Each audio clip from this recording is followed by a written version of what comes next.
Hello po sa inyong lahat mga ka-crypto. Ako po si Pinoy Crypto Trader at sa video na ito ay atin pong pag-uusapan ang top 3 cryptocurrencies po rito kung saan ay ang kanilang presyo ay under $1.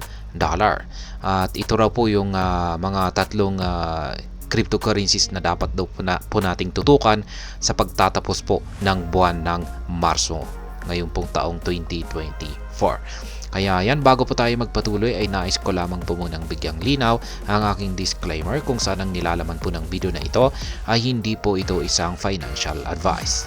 For education and information purposes lamang po ang layunin nito.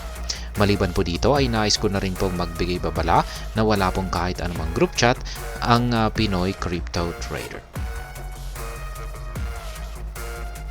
Ayan, top 3 cryptocurrencies under $1 for March and 2024. Yan po ang unang-una, itong si Shiba Inu. Shiba Inu is among the most popular crypto assets in the market.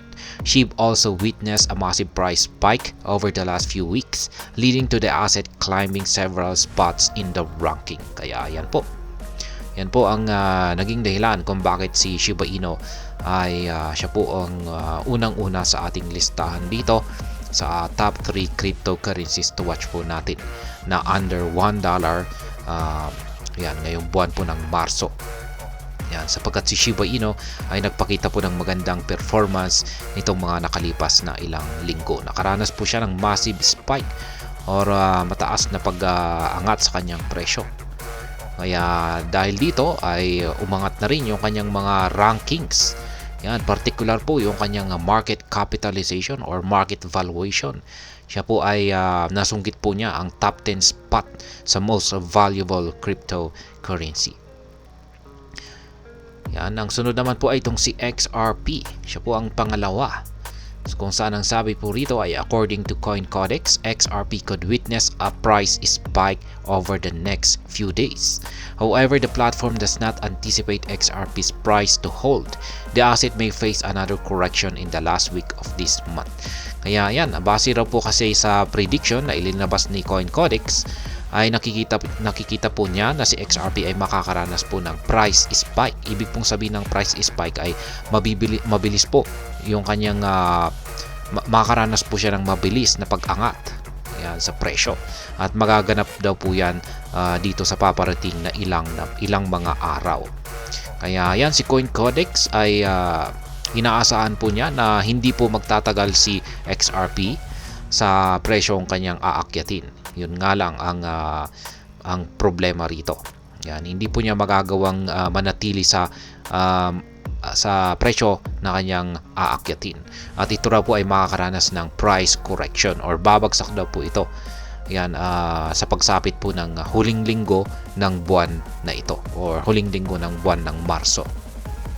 Ayan po si XRP. At ito naman po si Cardano. Siya po ang pangatlo sa ating listahan dito.